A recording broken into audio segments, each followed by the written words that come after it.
a shame. Have we lost her? Hello, testing 1, 2, 3. Hi, Colin. It's all right, you can carry on. Hi. So I was asking you about COVID-19 and the risk implications with children returning to school. Right, so one of the interesting things which we learned about schooling is that, you know, there's no one solution for schools. To understand it, in the context, say, of the United States, it's so interlinked, obviously into the economic system. One, it's creating human capital, etc. But schooling itself, whether it's remote or physical, has got tremendous ramifications from COVID. And the one thing is childcare. And childcare turns out to be very key to this. So a lot of people, siblings, parents, grandparents, they do the childcare. Or if they go to school, the kids get childcare. And when schools shut down in poorer families, it's very difficult to take care of the children and very difficult for the children to learn remotely.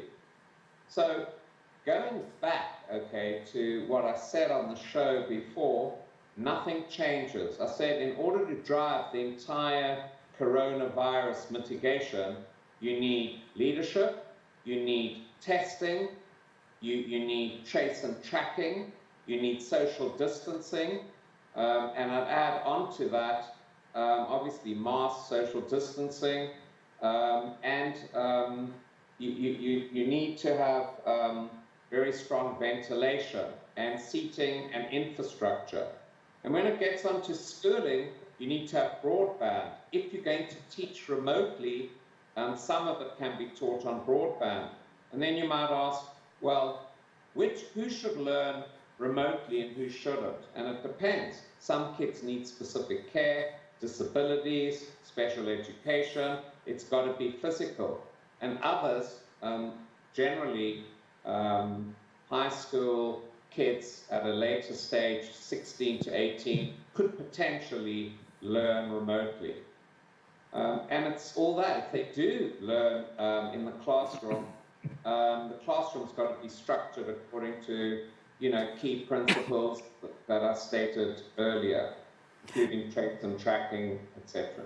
Can we speak about the risk of contagion with children being with their peers, with their friends, and returning home?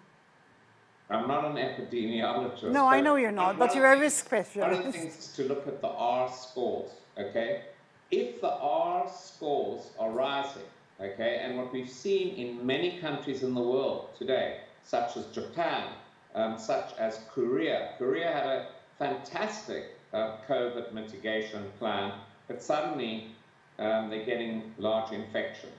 Same thing happened in many states in the United States, Arizona, Florida, etc., which had very little, infections, and suddenly it took off. In the UK now, it's taking off. So schooling is linked to the R. The safety of schooling is linked to how large is this R. If the R is greater than 1, going to school sets up a supply chain and contagion and could become a super spreader because it impacts everybody. The kids go to school, they infect each other, and they come home and they might affect their grandparents. They also travel and can impact over there. So you have to look at the entire supply chain of the economy, which is schooling. On the other hand, you've also got to look at the vulnerability of kids learning at home. There's some kids that don't have access to broadband, and for them, this is a massive blow, and it also puts the onus of childcare on the household. So all these things have to be balanced on a continual basis. Thank you very much, Colin. Thank you. That was Professor Colin Lawrence, one of the risk gurus in the world. What are your thoughts about what he said? Simple things, but things we have to take note of.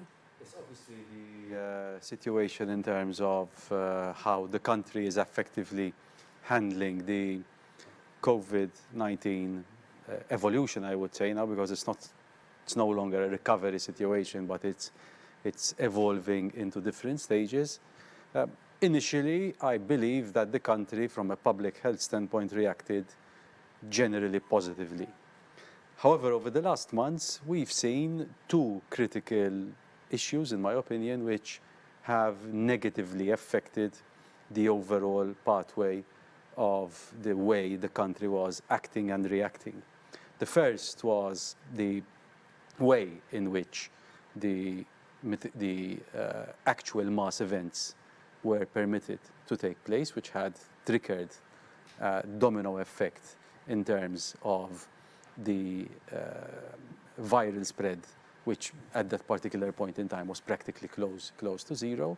But secondly, as we speak now, and also related to the educational matter, is the lack of preparation, the lack of planning in various sectors, not the least being the educational aspect. As we speak, we are still in an utter confusion on how the next steps, the actual protocols would be executed, few weeks before the actual commencement of school.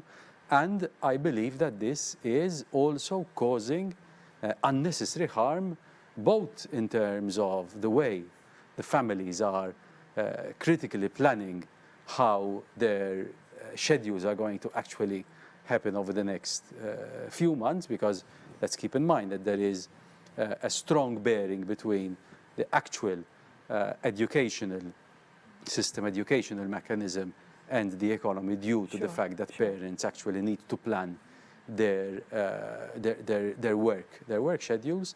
But also, maybe we'll have some time to expand on this even later on. We're staying on the subject. The economic impacts that government is overseeing as we speak. Yes, thank you very much. We are going to remain on the topic of COVID-19, children returning to school and the economic recovery in Malta. I'll be joined very soon by the Honourable Christy De Bono and Professor Mark Brinkat. Thank you very much for being with us.